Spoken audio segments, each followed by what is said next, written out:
Legend, and I'm trying to get everything turned on that's supposed to be on here, and we'll get it up and running in just a moment. We've got Friends and Neighbors with Jeff Hood, and my good buddy and good friend, longtime friend, Mr. Henry Beckman is in the room. Good morning, y'all. How are you? Good morning. Doing fine. Well, good. It's good to see you. I hadn't seen you in quite some time. Well, I've been around. You have been around, haven't you?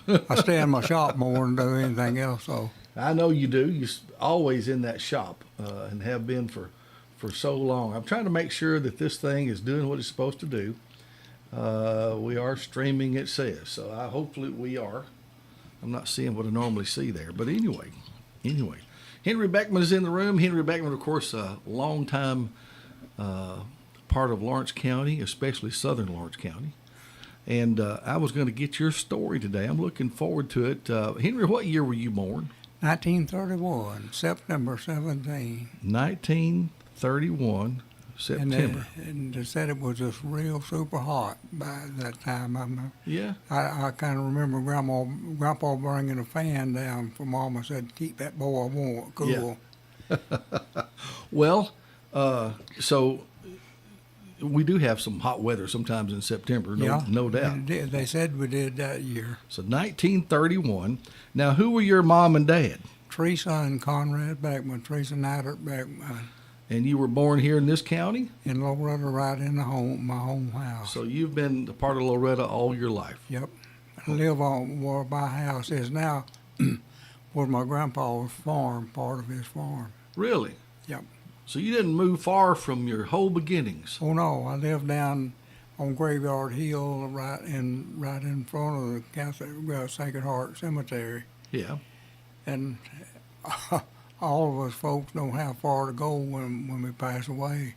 Just go right out in the backyard and bury right. Daddy, well, several people lived on the hill there, just buried just right back behind. Yeah. Well, now, were your folks were they originally from Lawrence County too, or had they been in that your family? Well, the rest of the folks came from Germany. Yes. Both sides. Right. But yeah, we've lived in Lawrence County all life. There's a lot of Beckmans here in Lawrenceburg where we're related, and then there's a bunch in Loretto too.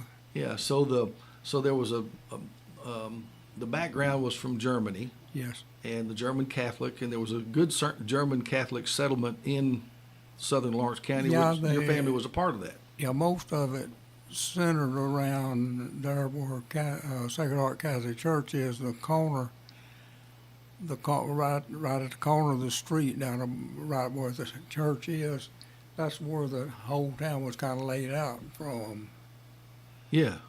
And most all the older farmers, best I can find out, like my grandpa, and all the different ones, they wound up around 100 acres of land that they got. I don't remember how they acquired it or what it cost or anything like that, but most all of them, the bigger farmers had 100 acres.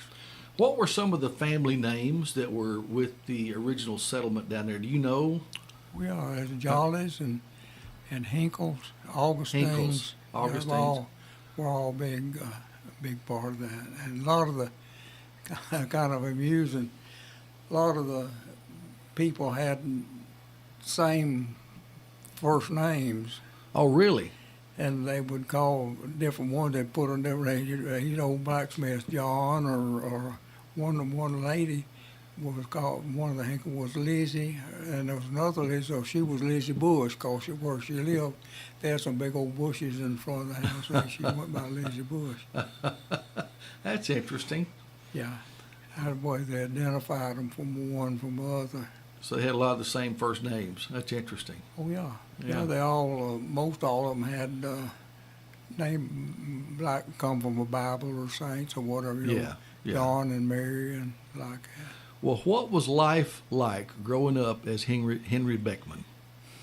Well, it wasn't bad. It was real good. Yeah. And there's things have changed so much. Back then, when I remember when me and my brother Bill, he's 2 years older than I, and I remember Mama having time to take us visiting, go visit and stay with with one of her friends to spend a day. Yeah.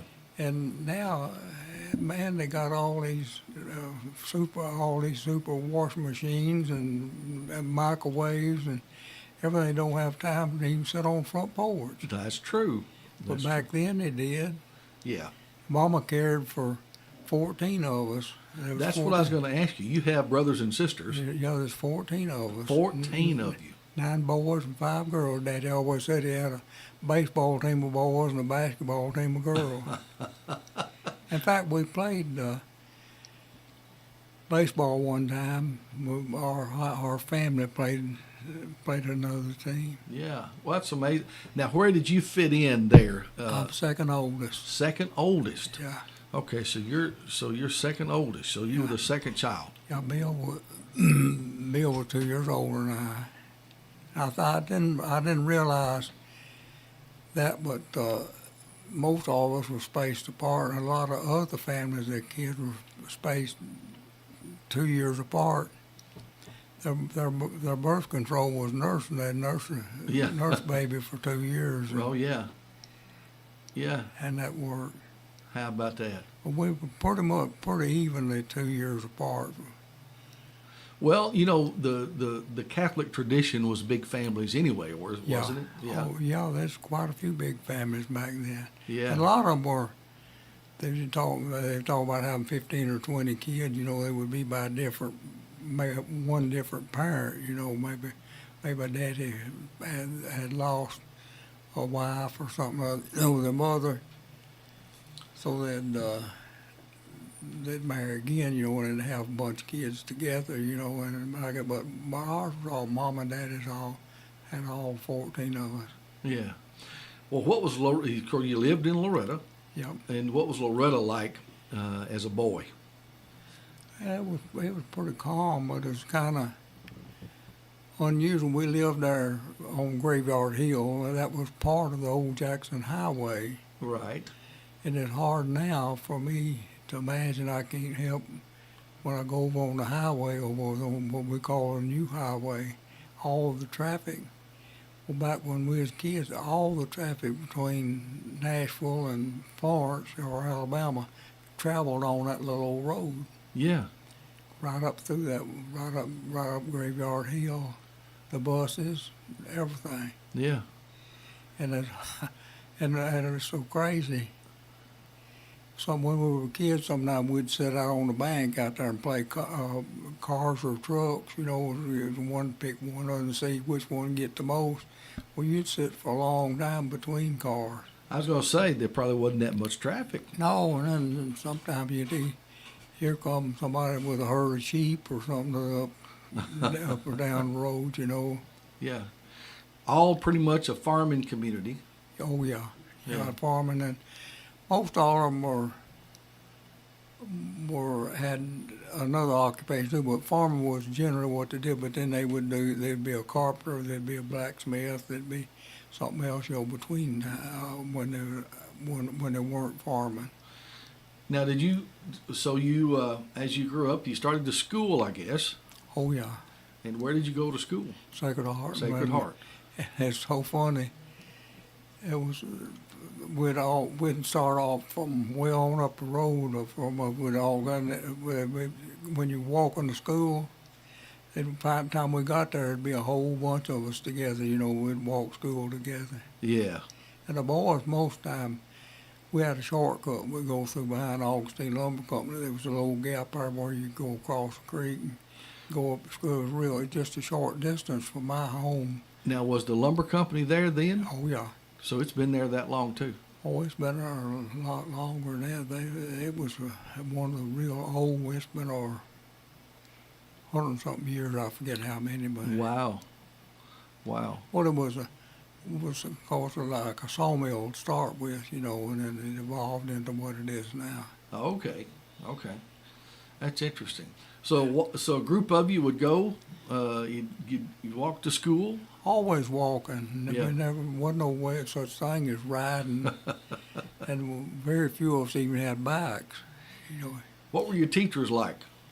Well, we had nuns, had sisters, and they were all great. I don't remember ever having any complaint about any of them. Yeah. And we revered them pretty much. They were special, and Yeah. they were real smart, and they took good care of us and stuff. But I remember one boy one day got in something other. He's kind of he wasn't real mean, but he's always mischievous, I guess. We got in some trouble one day, and they had one of the nuns had one of her older ones run him down, bring him back to her. He's just a little fella, and he's standing right there, and he poked her. And I thought, golly, Uh-oh. I avoided him for long. I was afraid of lightning to strike and get him for touching a nun. Oh my goodness. Yeah, he was a little bit of a rebel then, wasn't he? Yeah. Yeah. Wow. But he's a good fella, a good boy. Grown Yeah. up to be a good, fine fella. Well, you became a teacher yourself. Yeah. And Kind of a- so how did all that come to pass? How did that, of Well- course, you got to go through school and you Well, must have went on with your was- education. Well, when I was going to school, I did make good grades always in school, and I started high school, and then my freshman year, I was just maybe halfway through my freshman year, I decided to quit school and help out at home, because Mom and Dad had an awful hard time, making ends meet with all of us kids. Oh, yeah. So I quit and quit school at that time, and then went to work. And of course, that left me without a high school education. And so when I was 40-something years old, it was in '71. J.C. Barnett came to me and asked me about teaching. They were kind of making a change in the industrial part of the education, and they changed it to trade and industrial instead of how all schools had a shop, carpenter shop. Right. They had, but they did it changed up and had taught plumbing and electricity and wiring. I mean, what is wiring and carpentry, and had general building and all that stuff. Well, he asked me if I thought would I be the general building instructor, first one in the county. And I said, Lord, I don't know. I don't know nothing about teaching. He said, well, you've been teaching all your life. Said you taught your brothers and you taught everybody, about the carpenter and stuff. And so I had to go get GED. Yes. Before I could get in, and I had to get a few college courses and stuff along at different times to become a teacher. I felt kind of unusual, I didn't think I'd ever fit in with other teachers, and by not having a degree or nothing like that, but they were great. All the others were great, and especially Flora Jordan. She was the librarian. Yes. And they all really helped me out and made me feel at home. And I had 23 years, wonderful years teaching a lot of kids. Well, see, you're getting close to my lifetime now. In fact, this was in my lifetime. And I remember hearing of you and the program that was down there. Of course, I went to Lawrence County, but this was in Loretto. You were at Loretto High School Vocational School, and you taught general building. Yeah. And but you didn't just teach it now. Y'all ended up building some houses, didn't you? Well, we built, I guess, 17, 18 houses, but we built a shop. 2 different years, I think, we worked on the shop that the general building's in now. Built a lot of the house down there at Faith Baptist Church was the first one we built. Yes. And I learned more that year about teaching than the kids did. They really, they taught me. They taught me a whole lot. Well, I'm sure you learn by doing, Oh yeah, and of course the building trades is a doing thing. yeah. So you took hold of that, and of course how did you learn to build to start with? Oh, I started out as a kid when I just a young kid at home. If I just knew I liked to build, and I was always building something at home. In fact, I honestly, if I were to happen to get a nickel, I'd go to the store instead of buying candy, I'd buy nails. Yeah. I'd get a nickel worth of nails, you know, and I'd use them and straighten them out, use them again. And all that, but I've just always been at that. And then my daddy was a good craftsman, you know, he's a good painter and carpenter, and that's where I got my. Well, you used the word just now that I was going to use to describe you. You are a craftsman. You are a craftsman, not only just in building, but in general. You do that. Now, you took on the role of teaching, and how many years did you say you did? 23. 23 years. Yeah, and what's so rewarding about the job is that one of my former students, Danny Niggas, took the job, and I believe he worked close to 30 years there in it. And Wow. now another one of my former students is taking over now. That's amazing. That's quite a legacy you left there, really. Well, I just thank the Lord all the time, you know, what I am and what I'm still able to do, and I surprise myself at my age that I can still turn out pretty good, pretty far work. Well, you do, and if any of you and I know a lot of you do know Mr. Henry Beckman and know some of his history and the fact that he was the vocational teacher there for general building and did all that. But I've had the privilege of being in your shop a time or two at your home and have seen some of your work there that you do. You've become quite popular as a dulcimer builder. Yeah, You've yeah. built how many? Do you have any idea how many dulcimers? 216. 216. I'm working on 216 right now. Really? They're pretty much in high demand, I guess. Well, there were more so than now. I got one interesting story. Back several years ago, I'd have maybe 10 or 15 on my waiting list. Yes. Or when I never asked for a deposit up front or anything on them, I just wait till I come up to their name on the list. Then I would call the person and ask them to come in and talk to me and tell me about what kind of wood and what kind of design they'd like to have on the back, carved on the back of it and all that stuff. And they would. And one day I came up to a name, and the guy was from Hornwall. Yeah. And I called him up and asked him. I said, "I've come up to your name. I'm Henry Beckman, the dulcimer builder." I said, your name was down on my list for a dulcimer." He said, he just kind of hesitated. I said, "Now, you're not obligated. You don't have to take it. Just if you don't want it, just let me know. I'll go on to my next name." No. I said, "I want it." I said, "Well, what's the problem?" He said, "Well, my problem is my wife is the one that signed for it, and she has since passed away." Oh, me. I said, "Well, I said, you don't have to have it. You don't have to take it." I said, "That's okay. I'm sorry about your loss, you know." And he said, No. Said, "I want it in memory of her." I said, "Well, tell me how you want it built, what kind of wood and everything." He said, "Well, you talk to her." Said, "You just build it the way you think she may like it." Yeah. So I picked out some nice, pretty wood, and so a lot of time I engrave, carve in the back of it, you know, design. I put dogs and cats and houses and horses and all kinds of stuff on them. And I said, "What would you like to have on the back of it?" And he said, "Why don't you just put whatever you think she would like?" So I got the dulcimer along to the part where I was ready to carve some on the back, and something told me to put a rose on it.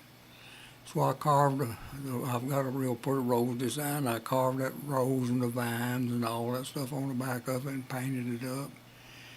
And then finished the dulcimer. Well, when I called him, told him I had his dulcimer finished he could come get it, so he did. He came over and I held the dulcimer out, so I said, "Here's your dulcimer." And he said, he looked at it and he said, "Oh, that's beautiful, I like that." And then I flipped it over and showed him the back, and he just stood there flabbergasted like, you know, and just didn't say nothing. I said, "Well, I can tell you don't like it. I'll just make you another one. I'll sell this to somebody else. I'll make you one like put something on you do like. He said, no, no, no. I said, don't do that. I said, I like that. I said, well, what's the problem? He said, well, you know, my wife was Irish, and I always referred to her as my wild Irish rose. Oh, how about that? Good Lord told me to put the rose on, I guess. How about that? That's amazing. That's amazing. Well, someone's calling. I'm not sure if they're calling for you or us or want to talk to us. Let's see who's on the phone.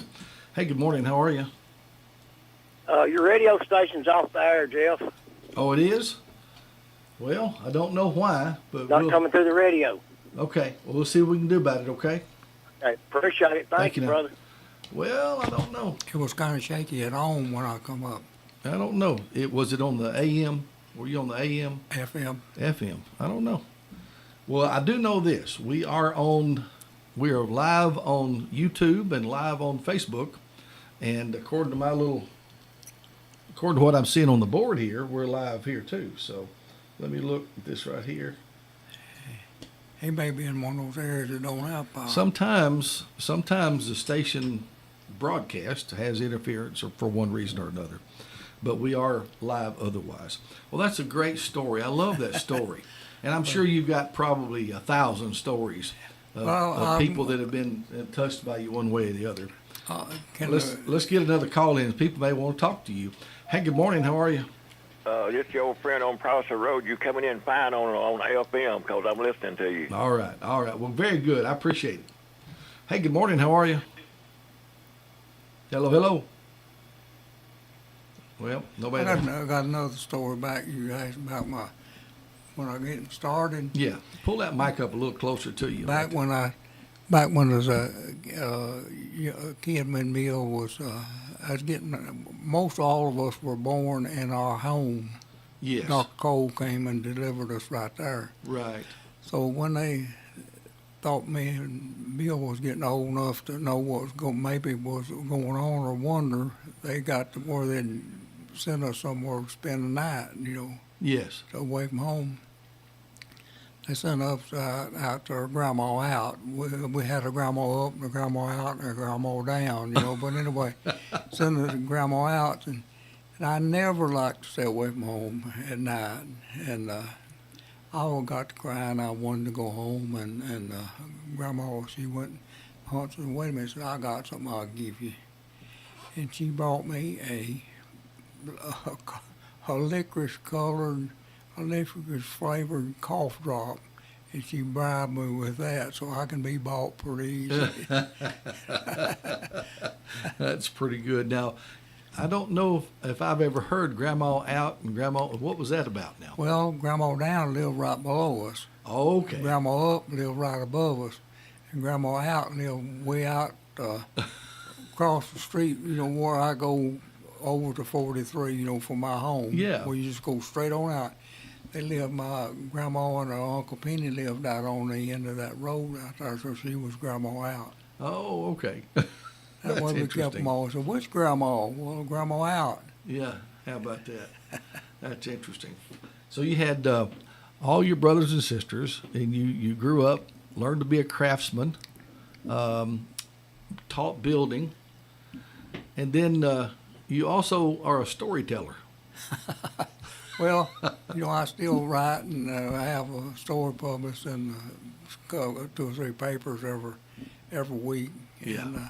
And sometimes I get to think I've run out, but then something comes to me. I'll think of a person or somebody that I'll write something about. I'm sure you've kept all those. I've got pretty much all of them. I've put them in about 4. I got 4 different books, but I don't have any copies of it now. Yeah. Well, I've got some at home, but not for sale anymore. And the company I had the books printed with, went out with a cruise printing at Mount Pleasant. Yeah. They retired, and then I don't know what they're still doing. I haven't been able to find my, whatever you call it, chips or whatever, that they put the book there to get. I'd like to have some more of them reprinted, but So they've got it on the drive somewhere, I guess. Somewhere, yeah. So they've got it, and so you could actually reprint them if you could get a hold of that. Yeah. Okay, well that's good. That's good. Well, we might have skipped an important part of your life here. You grew up, and at some point you must have fell in love with a young lady. Oh man. What happened? Well, let me tell you. I've told this story before, but this is a true story. Yeah. I had a couple real close friends. Well, I was going with a girl here in Lawrenceburg, and she was going to Nashville. I can't remember whether she was going to school or going to work or what, but she was going to be gone for a while. And J.C. Barnett and James Fields, we were real close friends, and Yeah. she put them in charge of watching me, so I wouldn't mess around, anything while she's gone. The first Saturday, they took me to Lexington, and that's where I met my jewel, and both of us just knew right then that was it, Oh, really? So they're the cause of it. So she was from down in that area? Lexington, Alabama, yeah. Yeah, She was a okay. French, and Wow. What year was that? 51. 51. 52. Well, no, that was earlier than that when we met. Yeah. But we went on and I was working in a little factory that making about $30, $40 a week, so didn't have any money. And we was wanting to get married, but we couldn't afford a place to stay or nothing. But I had an uncle that had a house, and he was fixing to go off on the road going to work. And he offered me the house for $10 a month, and it furnished, so we could afford to get married then, and we did. Well, how about that? How And about we, that? We went on from there on. We raised 7 kids. And, I was going to ask you how many children. yeah, and Some of them I know. yeah, they're all doing well and everything. Very good. Had a great people. I don't know. We've been married 71 years, Wow. and a lot of people can't stay married 1 year, when they get married. But it's so easy. They don't take it seriously when they get married. Say for better or for worse and everything. Of course, everybody has it. Probably more excuse than some of these kids separate over when have problems at home. Yeah. But we never thought about an alternative of quitting, or divorce or nothing like that. Never thought about that. Yeah. In fact, one time I told Jewel, I said, I'm leaving. She said, well, wait a minute, I'll get my coat. So she said, well, we've just always done everything together. And that's good. That's, I wish the world had more of that. And our family, my immediate family, and then my brothers and sisters-in-law have always been real close. We never had any problems with each other or anything, like at the mount anything. That's good. I just recently lost my sister. She just passed away yesterday. Oh, really? But she had been going down for a long time, and just kept on. She's getting more. I think it was a blessing that she could go Yeah. because it's so much easier now. Yeah. And, Well, we're just not made to stay here forever, are we? no, people don't realize that's part of the package. My father-in-law, who lives with us, was born on the 4th of July. So he had a birthday yesterday. And he's 92. Yeah, he got me beat by a 90, year. 92 years old. Well, I'll be 92 in September, but my sister, this one that passed away, she's 2 years younger than I. Yeah. Well, it's tough to lose anyone, but Yeah. again, like you said, we have a life and a hope beyond this world, don't we? Yeah, and I learned to accept death more. I had an uncle that was a priest, and he was in Ohio, where his home place was, with the priesthood. And we went to his funeral, And we were there, and all his friends, all the other priests and stuff, was running around just having a big time, just going on happy and gay and like. And I said, I don't get it. I said, here, you're one of your close friends that passed away. Y'all all happy. I said, well, what's to be sad about? I said, now, if we was an old rascal or something, it'd been in real bad shape. You'd wonder about where he was going. You might have reason to be sad. Yeah. I said, we know where he's going. So there's nothing to be sad about. And all that has changed so much over the years. Now, they call it celebration of life Yes. instead of mourning. Yeah. And I like that a lot better. It does help, doesn't it? Well, sure it helps, because like they said, it wasn't to be nothing sad about if you had a good life. Yeah. Yeah. Well, folks, if you'd like to talk with Henry, the phone number is 766-9393. We'll try to answer you, unless we're in the middle of a good story, something like that. 766-9393. And we appreciate you coming in and visit with me. I had called you about a week ago, I guess, or something like that, and asked you about coming. Yeah. And I think the previous Wednesday you had something else going on, but then we waited a week or so. Yeah. And so I'm glad that you agreed to come in. I tell you who else, one of my friends called me, and I had already called you. I had already called you and asked you about coming. But old Eddie Landtroop called me, and he said, you need to have Henry Beckman on your show. I said, I've already asked him. You know that old boy? Oh, yeah. Me and Eddie were going along. We had a lot of fun. I used to come up every Wednesday morning. I used to hear you some. That's right. And my mama was in a nursing home up here at that time, and I'd come here and there, and then I'd go out to the nursing home, Yeah. and had a lot of fun on with a lot of old hippy-dippy and Yeah. all the different people. Yeah. He made a good program, and you were part of that, and you become, at least in Lawrence County, somewhat of a household name.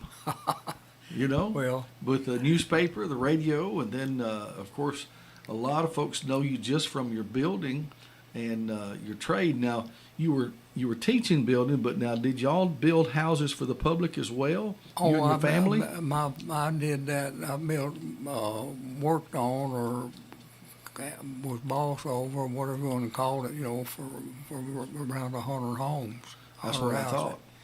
Yeah, and most of them built one or two here in Lawrenceburg and St. Florine, different, but most of them right around pretty close. And built Mary's Chapel Church, Mary's Chapel. and built a gymnasium at the Sacred Heart, and several things like that. I think I went to Mary's Chapel Church years ago. That was a kind of funny story there. While we were building it, they had an old not brick siding building, where they put the artificial brick siding on the outside. It was an old building that they had the church in before this, and it was still standing there while we were building the new church. Yeah. And they had just a little small vestibule back where you hung your coat and hat and stuff like that. And they said old Pap Kidlin, the old boy, was coming in church. He coming in late, and he's one of them that if you goose him, he'd holler what he's thinking.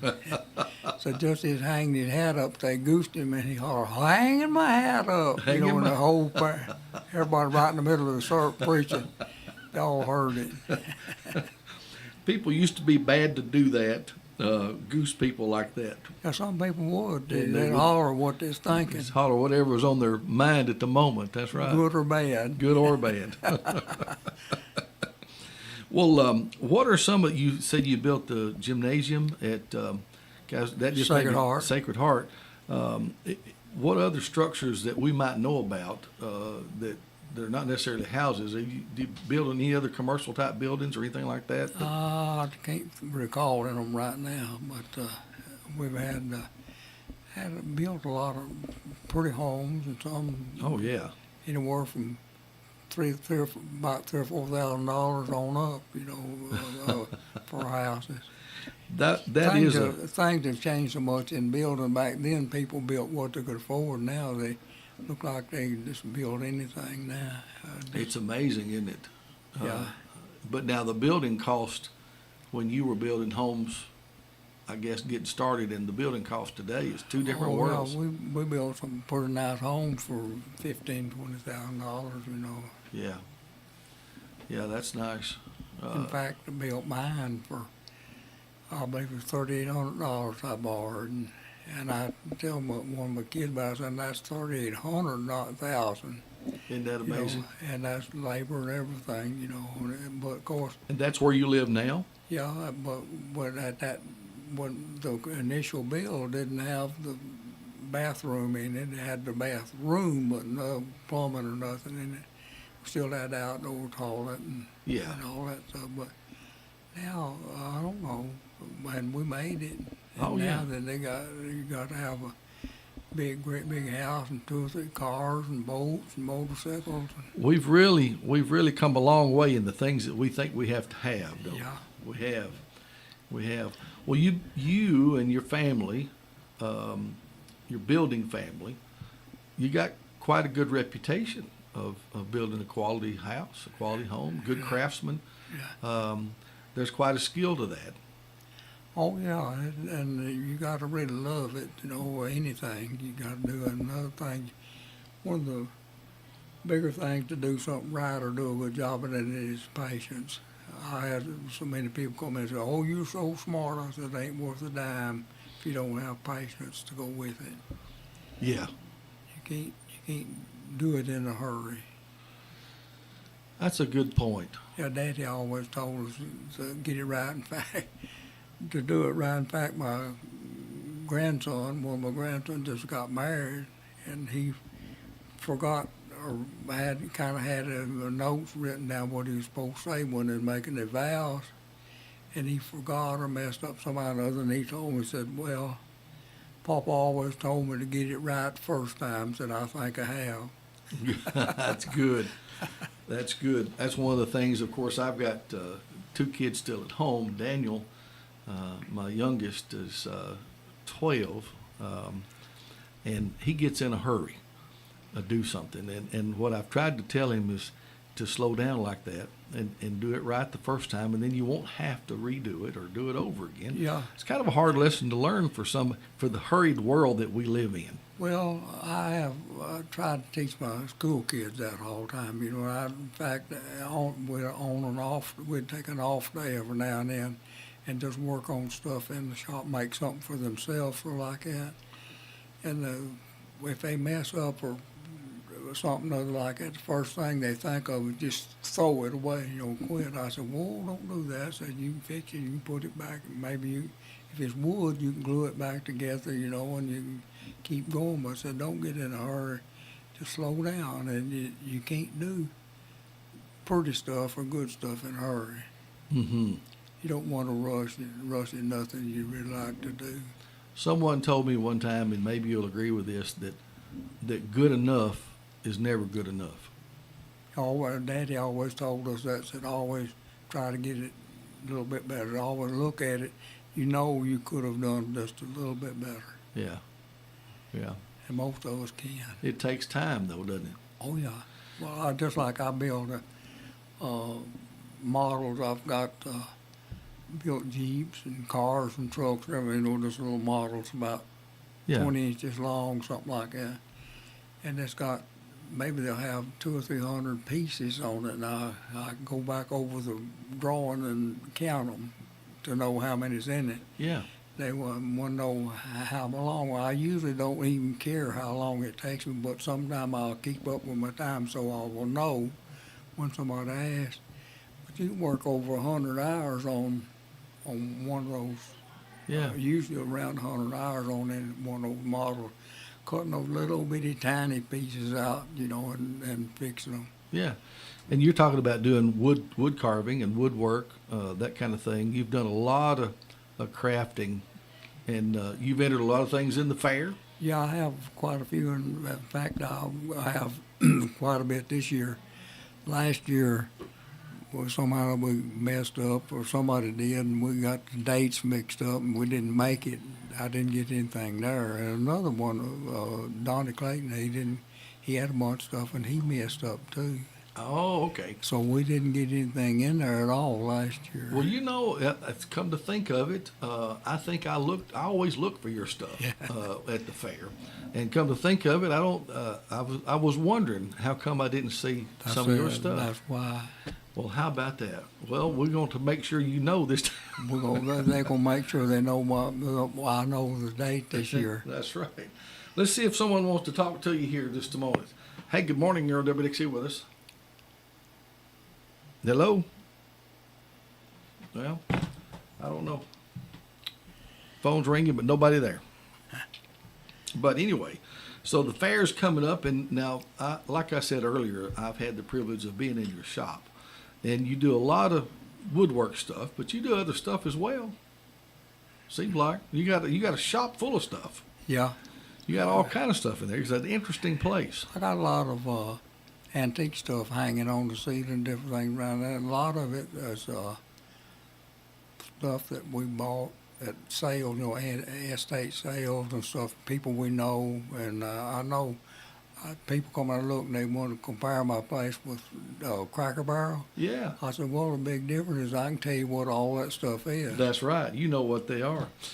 Hey, good morning. Yes. Ask him how many years he went without losing any tools. I know it was a long time. All of them. Hey. My crew, I had a system on my tool bus where there were 14 of this or 20 of this or whatever, all the kids, they would inventory the tools each day, 2 times, when they come on the job and when they were closing up, quitting, and we never lost a tool. How about that? In fact, one time I had something come up missing, a wire plier or something missing, and I said, I kind of had an idea who may have had it, maybe put in his pocket. Yeah.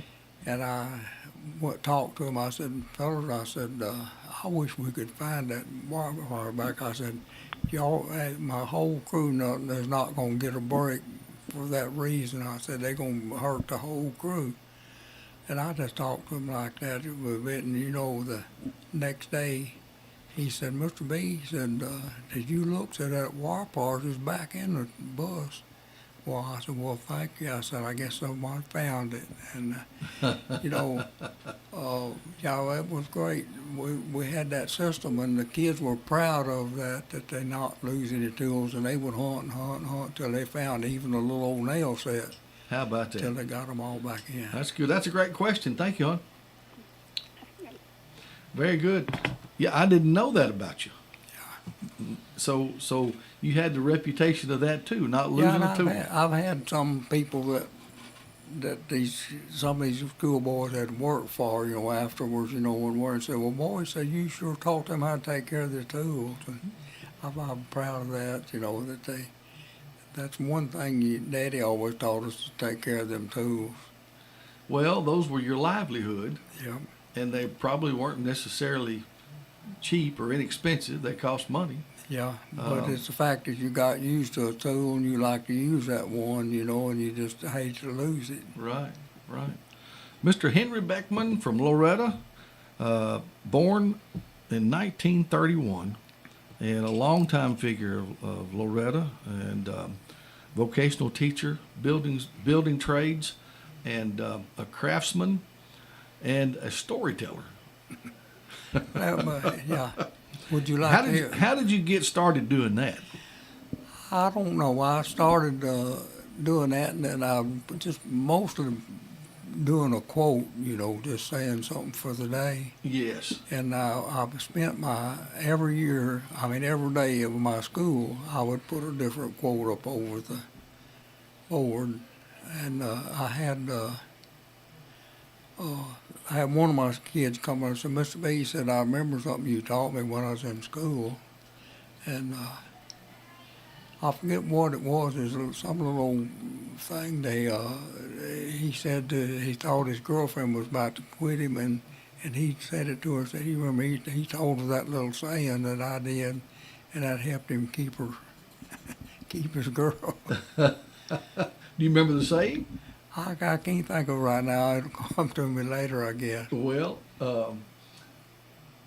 what are some of your favorite quotes?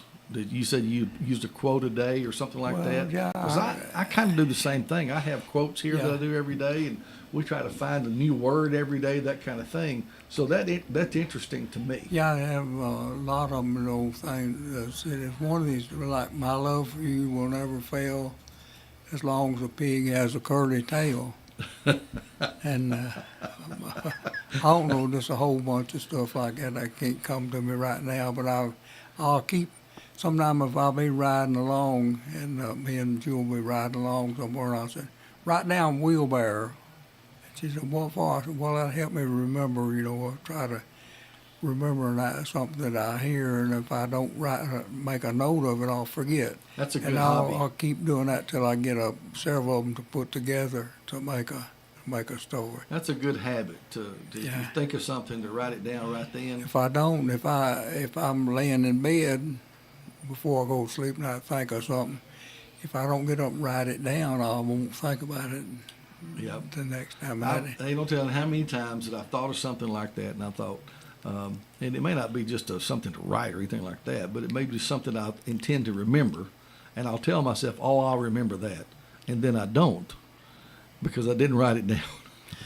Tom T. Hall once, he said that when he listens to people, he don't listen to stories, listen for stories. So I always try to listen to something that I can make a story out of. That's a good thought. He was a storyteller too. Yeah. That's right. That's right. Well, I've read some of your stories, of course, heard some of your stories, and that come to mind. But you've had some characters. You got one in particular that you write about all the time. Tater. Tater. Now, Well, was he a real somebody or somebody with just kind of imagination? That's the imagination I had. Well, there was one of my idols, or somebody that I saw him right around where we lived when I was a kid. His name was Tater Johnson, and I don't know. That's where I come up with the Tater, and then I just made the whole story over. Every one of us Tales from Tater Town. There's Tater. Big Tater and Tater Bug and Tater Cake and all the different ones, like that. And one of my stories, my favorite ones, that this little Tater Cake, she was all elated, all happy. She was going to just go spend the day with her grandma. Yes. And she just enjoyed that so much that she'd learn she had to get to help her cook and go gather eggs and work in her flower garden.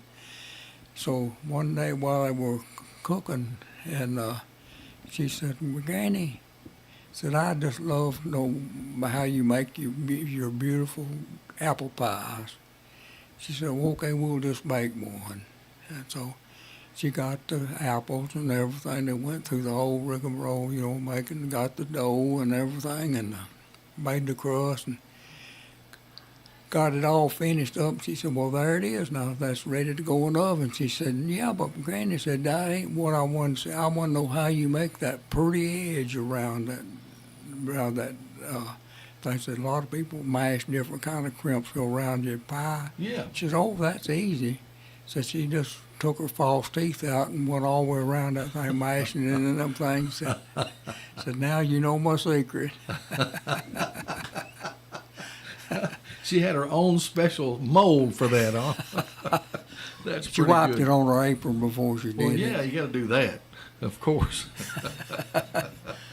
That's pretty good. That's pretty good. That's awesome. Well, now, do you say you're in the middle of making a dulcimer now for someone, and you said you had how many? 216. 216. Wow.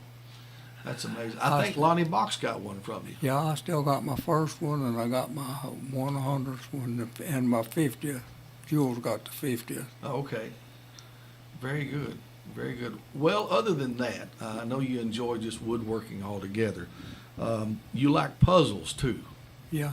You've got some different puzzles that you. Oh, yeah, I like to make puzzles out of wood. I've got one.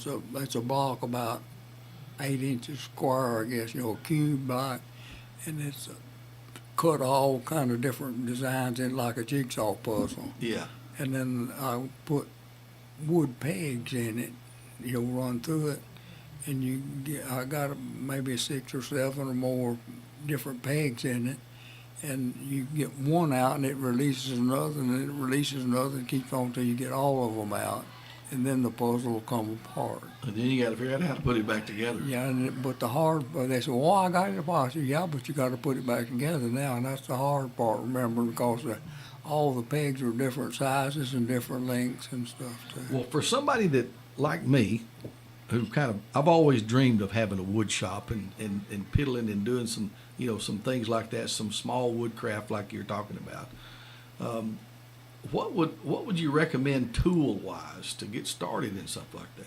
Well, the simplest tools in the world. If somebody I told one of my my nephews, he asked me about that. So how do I go about getting a shop like this? I said, well, if somebody were to give you $5,000 and tell you to go buy tools for a shop, I said, you would do well with buying one at a time as you need them or as you can use them.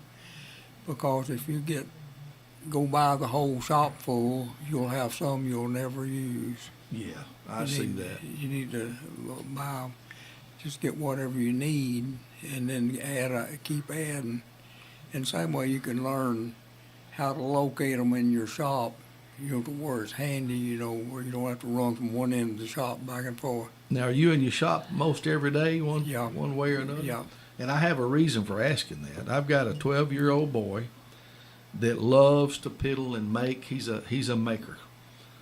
He's all boy when it comes to that. You give him something, some cardboard and a knife and some glue and some tape or anything he can make something with, and he's making something. And I would love for him to see your shop. All you got to do is bring him. I'm going to bring him down to see your My shop. latch string's always out. I will. I will do that. I love to have him see your shop. He'd be fascinated. We have a lot of people come in and they'll come back and bring somebody with them, when they come back next time. Because Yeah. I always try to tell people if they're going to come see me, don't come if they're in a hurry, Yeah. because it takes a while. Yeah, it does. You need a good slow visit down at Henry Yeah. Beckman's shop. That's for sure. Yeah. Mr. Henry Beckman, I appreciate you coming in this morning so much.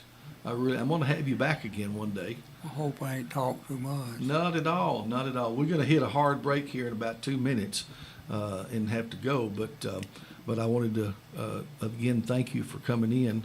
And it's been a real joy. Of course, I've known you for a long, long time, seen you up here many, many times. I got another short story there. Let me have it. Did you know there was ever an airplane factory in West Point? No. There's one over one time, and they had one in there years and years ago, and their goal was to break the speed record of 200 miles an hour. They wanted to get one airplane go real fast. Yeah. Well, they got busy, and they had it all drawn up, and they went and got it done. When they get it done, they get them a test pilot, and they put it up, and when they get up about 190 or so, wings would fall off.